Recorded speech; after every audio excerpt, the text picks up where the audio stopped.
Olá, meu amigo, tudo bem?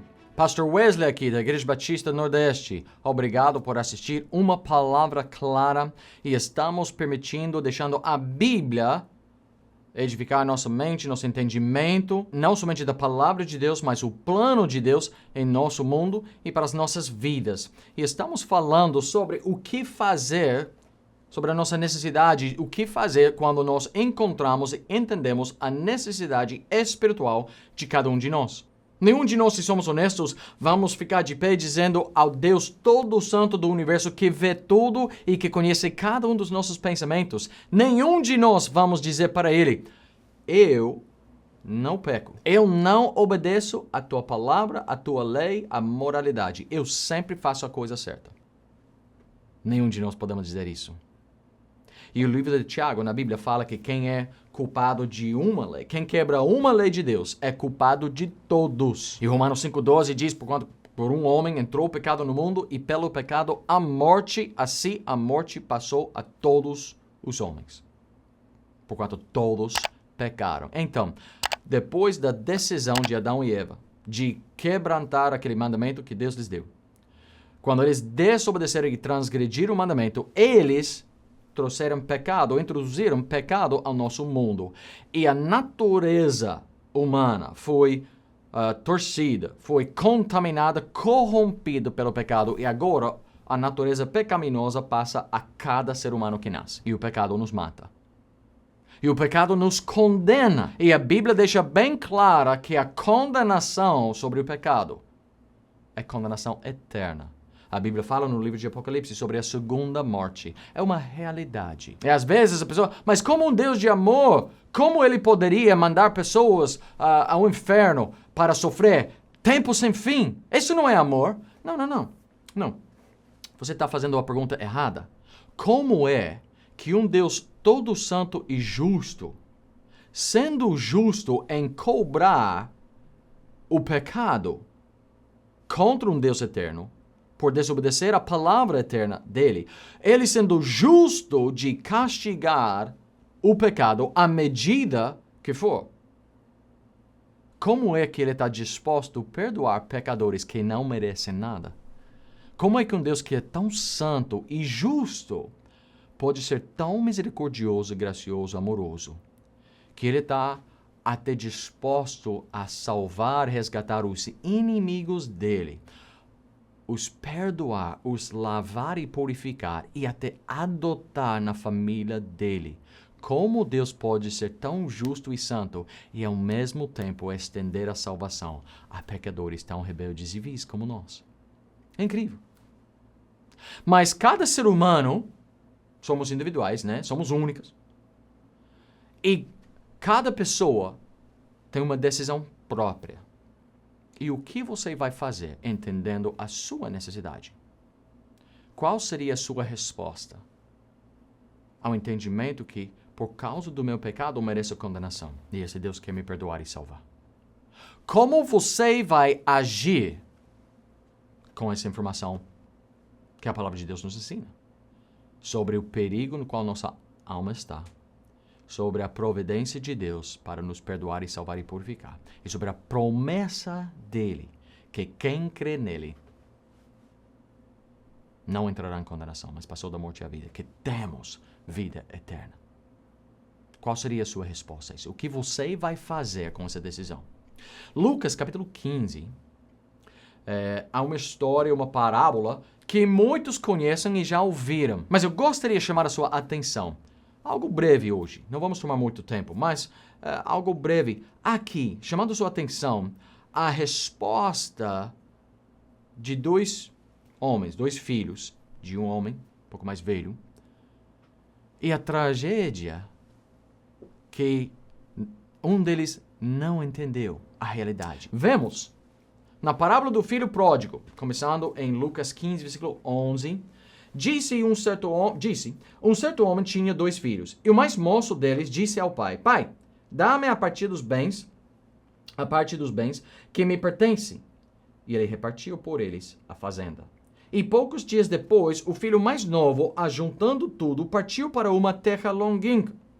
E ali desperdiçou os seus bens, vivendo dissolutamente. e havendo ele gastado tudo, houve naquela terra uma grande fome, e começou a padecer necessidades. Chegou-se a um dos cidadãos daquela terra, e o qual mandou para os seus campos apacentar porcos, e desejava encher o seu estômago com as bolotas que os porcos comiam, e ninguém lhe dava nada. E tornando em si, disse: quantos empregados de meu pai têm abundância de pão, e eu aqui pereço de fome. Levantar-me-ei e irei ter com meu pai, e dir-lhe-ei: Pai, pequei contra o céu e perante ti. Já não sou digno de ser chamado teu filho. Faz-me como um dos teus empregados. Houve uma história de um homem jovem, um filho, o filho mais moço, que não queria esperar, que queria fazer as coisas do jeito dele, que não respeitava o pai. E disse: parte disso vai ser meu, e eu quero tomar o que vai ser meu, eu quero fazer do meu jeito. E fazendo a história curta aqui, ele gastou tudo de forma não sábia, de forma tolo, de forma ignorante. Ele pecou e envergonhou ele mesmo, o nome do pai. Ele desperdiçou não somente os bens e o dinheiro que foi dado a ele, que foi entregue a ele, mas ele desperdiçou o nome dele também, a pessoa dele. Muito triste. E daí chegou tempo de grande necessidade, e aí sofreu muito.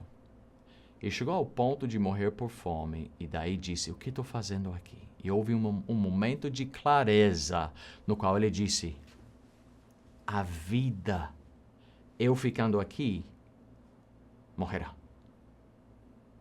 Eu vou morrer continuando aqui. Mas se eu volto para a casa do Pai, a vida ali. Aí, então, vemos algumas coisas nessa história e depois comparamos com outro filho. Aqui na vida desse filho pródigo, houve uma oportunidade que ele recebeu. Ele poderia fazer uma escolha. Primeira coisa que vemos, a escolha que ele fez com aquela oportunidade. A escolha dele foi: eu quero viver do meu jeito. Eu não quero as regras do Pai, eu não quero a estrutura do Pai, eu não quero viver conforme o plano do meu Pai. Eu quero ser autônomo, eu quero a minha liberdade, ninguém vai me dizer nada, eu sou quem mando na minha vida. E a escolha do filho pródigo era: eu quero buscar e seguir e fazer o meu próprio caminho. O livro de Provérbios fala que há um caminho que parece bem ao homem, mas o fim daquele caminho é a morte. E a Bíblia nos dá exemplo de quantas pessoas que pensarem: eu sou mais sábio que Deus. Não, mas fulano, eles destruíram suas vidas, mas eu não sou tão burro como eles. Não, mas eu sou mais inteligente, mas eu sou mais esperto, mas eu já posso ver aonde eles falharam, e eu não vou fazer aquilo assim. E esta vez, a minha vez, o meu jeito dará certo. Vai dar certo com certeza. O diabo não vai me pegar, o mundo não vai me pegar, ninguém vai me enganar. E assim, nós pensamos que somos diferentes e só confirmamos a regra, o fato bíblico, que é: o caminho que parece bem ao homem, na sua própria mente e sabedoria, dependendo de si mesmo, aquele caminho te leva à morte. E a escolha do pródigo levou ele à morte. Ele estava ao ponto de morrer. Ele tinha uma escolha: o que fazer com a oportunidade. Depois ele tinha uma escolha também de outra coisa. Ele escolhendo o caminho dele, deu ruim. E chegou o momento da necessidade, de seco, de fome, e ele não tinha como padecer a necessidade. E as pessoas ao redor dele também o abandonavam. Ninguém lhe dava nada. E daí ele tinha escolha. O que fazer com a necessidade? A escolha primeiro foi, eu vou ter uma oportunidade. O que eu vou fazer? Quero fazer do meu jeito.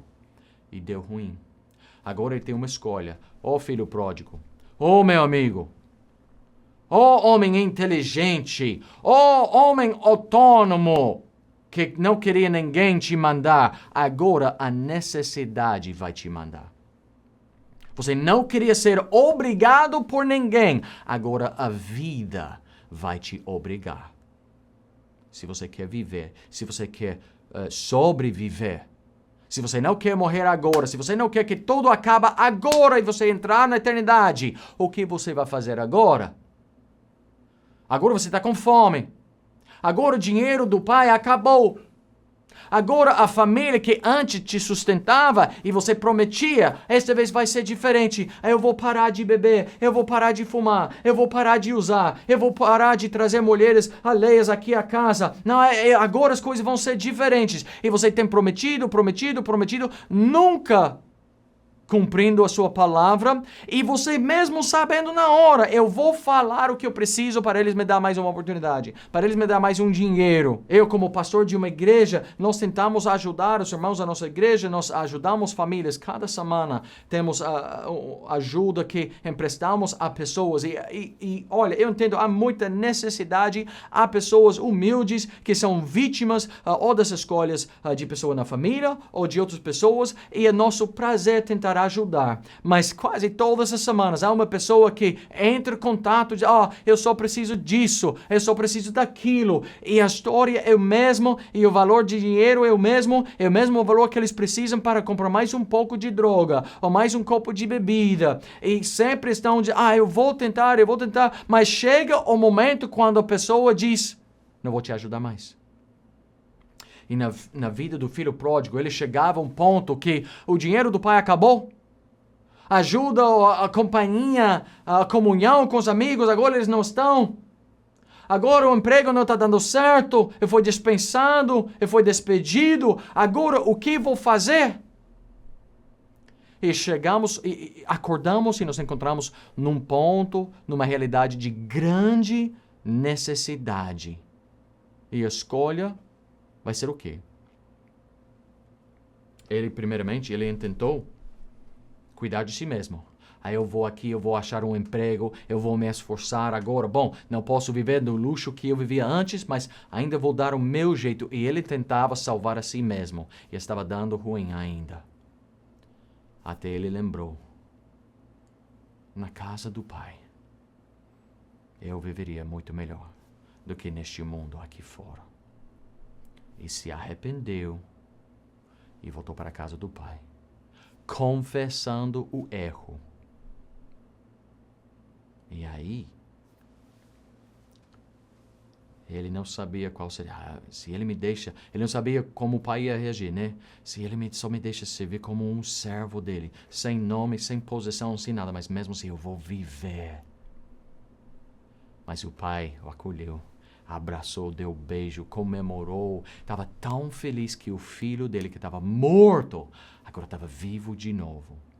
Mas vemos, ao final dessa história, o outro filho daquele homem. O filho mais velho. Ele, se a Bíblia diz em versículo 28, mas ele se indignou e não queria entrar. Quando o pai estava festejando a salvação do filho mais novo, do filho pródigo, o mais velho se indignou. Não queria entrar, não queria comemorar. Ele olhava para esse grande pecador e dizia, mas por que ele agora está vivo? Por que o pai aceita ele? Por que o pai está abraçando ele? Por que o pai está tão feliz? Ele é pecador, ele é sujo, ele envergonhou o nome da família, ele desprezou tudo que o pai deu para ele, ele não aproveitou de nenhuma oportunidade, ele é uma vergonha, ele é vagabundo, ele é horrível, e é só cheio de ódio e de prejuízo e todo prejuízo. Mas houve uma falta de entendimento. E essa é a última coisa que eu queria falar para vocês hoje.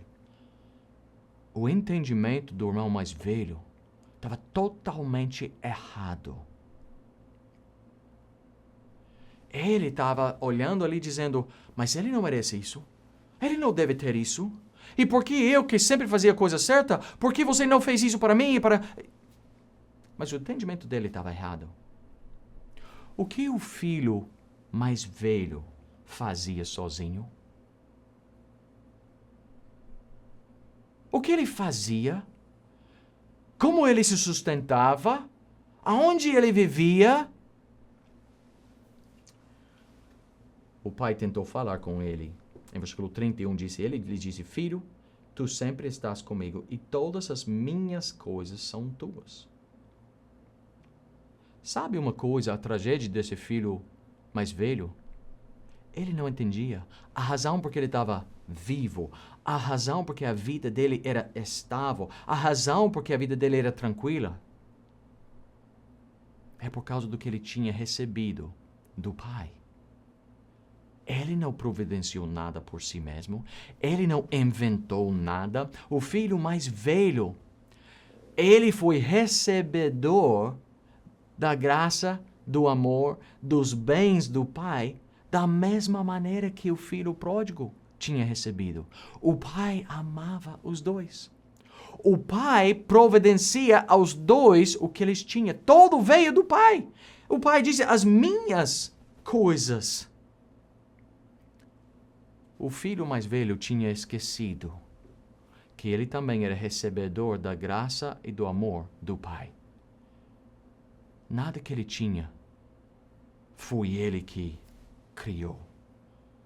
Ele foi recebedor dos bens do pai, do amor do pai, da graça do pai. E a realidade é que todos nós neste mundo, os que vivem uma vida respeitosa, os que não matam, não roubam, não furtam, não adulteram, não fornicam, os que são viciados na rua, os que são pobres, os que são ricos, os que são saudáveis, os que descuidam da sua saúde, os que têm emprego, os que são desempregados, os que aproveitaram das oportunidades que a vida lhes deu, os que não aproveitaram das oportunidades que a vida lhes deu, todos precisamos da graça de Deus. Todos não somos merecentes de nada. É pela bondade do Deus do céu que temos qualquer coisa. Em questão da eternidade, é pela graça de Deus que somos salvos. Não são os sinceros e religiosos que entram no céu.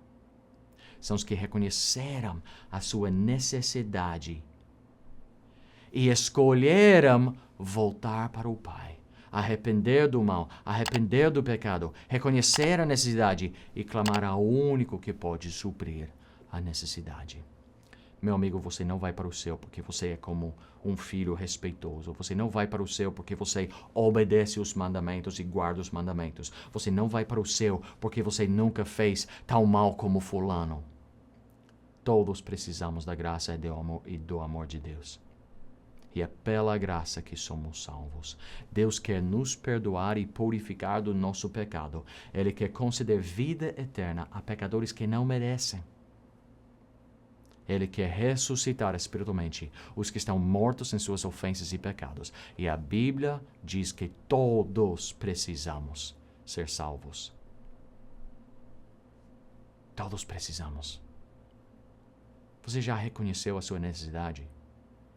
Você já entende que todos, em coração, somos pródigos pela natureza e precisamos ser perdoados e salvos pela graça de Deus, por fé em Jesus Cristo.